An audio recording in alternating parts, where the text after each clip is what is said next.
Jangan sampai kita terjebak dalam jebakan-jebakan setan tuh suka gitu ya. Dia bilang, rugi lo sholat tapi masih buat dosa. Akhirnya kita jadi malas sholat.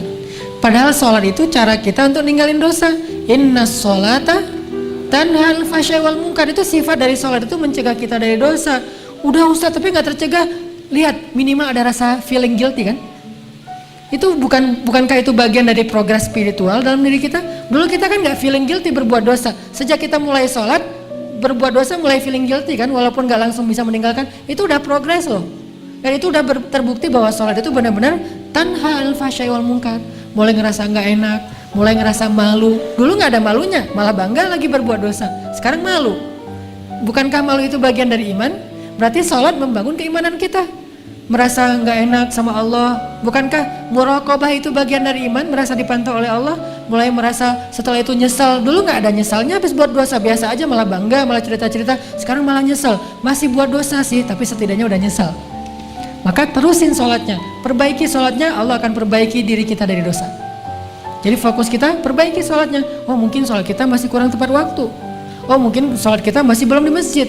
Oh mungkin sholat kita belum di shaf pertama. Oh mungkin sholat kita belum banyak tambahin dengan gimmick sunnah-sunnahnya. Oh mungkin sholat kita belum banyak ditutup dengan istighfar setelah sholatnya, doa dan seterusnya.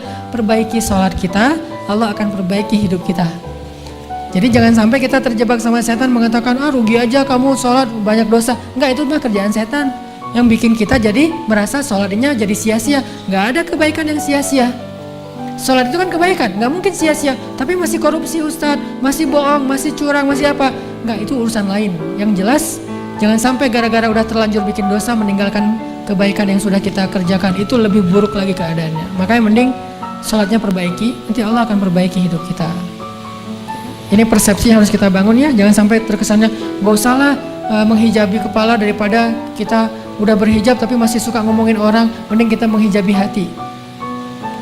Nggak ada menghijabi hati, karena menghijabi hati itu sesuatu yang buruk. Khatamallahu ala qulubihim. Allah menutup hati mereka kan. Hati itu jangan ditutup, hati itu dilapangkan, dibuka. Alam nashrah laka sadrak. Jadi yang benar menutup kepala, membuka hati, bukan menutup hati, membuka kepala, kebalik. Menutup hati, membuka kepala. Summum bukmun umyun. Bahaya tuh. Khatamallahu ala qulubihim, bahaya tuh. Kalau menutup hati, tapi kalau menutup kepala membuka hati, memang harusnya kayak gitu. Jadi bukan sebaliknya menutup hati membuka kepala.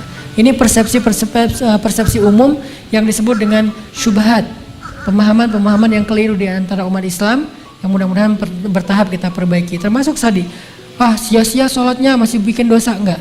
Justru dengan sholat dia bikin dosanya udah mulai merasa bersalah. Udah mulai merasa malu, udah mulai merasa menyesal setelahnya, udah mulai mengurangi sedikit-sedikit walaupun belum bisa maksimal. Setidaknya seperti itu.